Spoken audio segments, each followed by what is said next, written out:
Hi, welcome.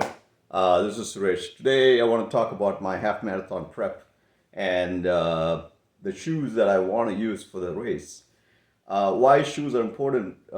Picking the right one is extremely important for your half marathon performance. And the half marathon I'm prepping for is in September, exactly roughly 2 months away, September 14th, in Windsor, Ontario. It's right across from the Detroit River over here, and it's along the waterfront, so it's called the Windsor Waterfront Half Marathon on September 14th. So I'm in the middle of my training period, so which means I usually typically start about 3 months before, so I slowly ramp up my fitness levels and try and improve and trying to eat better and cut back on things and reduce my sweets and actually run more consistently every week, and in the process try to improve my pace, strength, do some weightlifting. All of those things come into a training period, and obviously the key thing is to, for me, I'm trying to hit my target, which a couple of years ago in 22, I set my personal best in a half marathon of under 1 hour and 30 minutes, and slightly under 1 hour and 30 minutes. And I was, that was when I was 57, 56.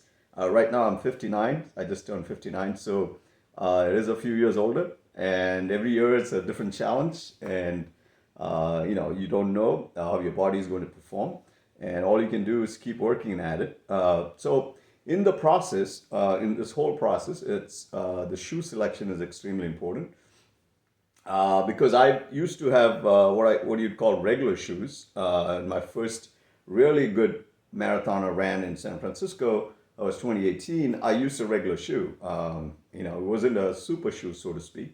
The super shoes started coming out after about the same year, 2018, 2019, I think, when Nike came out with Vaporflies, and Nike then had Alpha Fly, and then all the other brands started coming out with super shoes, which most of them, what they have are carbon plates in there. And the shoe that's actually getting a lot of good reviews this year has been the Puma Fast R Nitro 3. And I know it's a mouthful, but Puma brand is something I've run in. I've run the not the super shoe, but I've run the training shoes.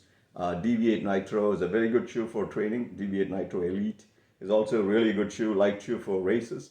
But the Puma Fast R Nitro 3 is this one right here. And if you can see, it's an extremely light shoe. That's one of the reasons I love it.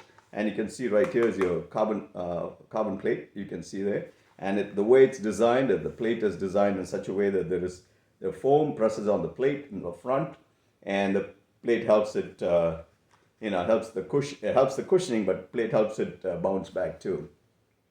So a design of a shoe for a race is extremely complicated because you got to get everything right. You have to get the weight right, you have to get the materials right, you have to get the foam properties right so it has enough cushioning but also has the spring to push you forward. The plate construction, the carbon plate in there is also important, and how it's done and how it's laid in there. So every brand has got their own version of this design. And because I've run in Vaporflies too, Nike Vaporfly too, that was my shoe that I ran in Charleroi a few years ago, where I set my personal best. So, but the problem with Nike is they've gone away. The version 3 was not as good as 2, and they've come out with the version 4. So I'm going to try that as well. But this one is the Puma that I ran in today. I did a 5K run, 5 kilometer, 3.1 run today to test it out for the first time. And I'm actually very impressed because I'm not even at my peak fitness level. I'm still working towards that level. And I was able to run a 5K in 22 minutes, 34 seconds today, which is pretty good because the amount of effort I put in and what I got out of it is really good. The fit was perfect for me.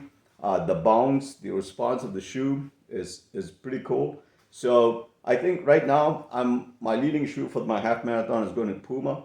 I've got like I said, I have a Vaporfly 4 I got as well to give that a try. That is also a very light shoe.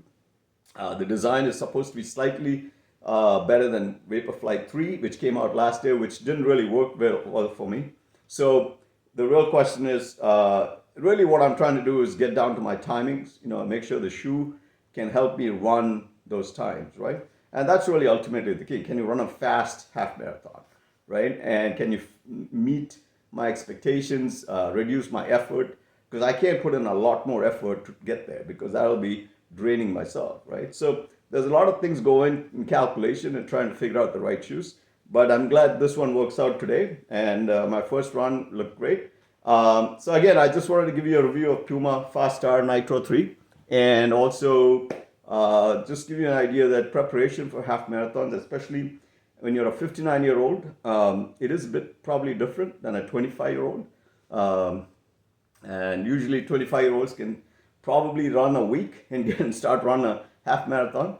But to competitively run at a 59-year-old level, you make sure everything works, right? You do all the training, you do all the eating properly, and then you also get the right shoes for it. So again, that's a simple message today. I'll talk to you later. Thank you.